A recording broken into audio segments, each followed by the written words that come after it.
Now I'm going to be teaching you how to tie up a horse properly. First things to consider when we're tying up a horse is that the horse is a flighty animal, right? So we have to be prepared for them to pull back or take a fright to something silly like an umbrella or a tarp, shadow, or even the wind.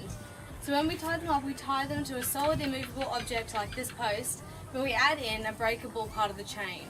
At the moment we're using baleen twine. We use the baleen twine so if the horse pulls back, the weakest link is going to break. So in this case, the weakest link is going to be the baleen twine, and not our halter, our lead rope, or the object that we've tied the horse to. Another thing is when we tie the horses up, you always tie them at wither height. This is tied here, which is roughly the same height as Charlie's withers. Not the same, but anywhere around that region, just so the rope isn't hanging low, that they can get their feet tangled into the rope. When you're tying the horse, you want to leave only about 50 or 60 centimeters of the rope.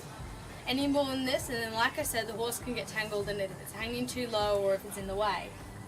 Now the proper way that we tie up a horse is we use a quick release knot. Like I said, if the horse pulls back, we want to get them out of the situation, so they're not breaking anything. So the first thing we do is we put the lead rope through the loop on our baleen twine.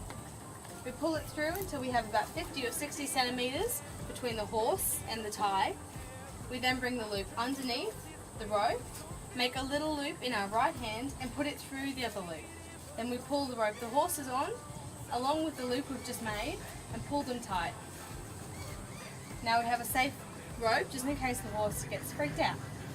Now if the horse does get frightened or pull back, all we have to do is pull the loose end of the rope, this end, like that, and then the horse can pull this bit straight out as he pulls back, and he won't have any knots tied to this. And hopefully we won't even break our baleen twine or anything else.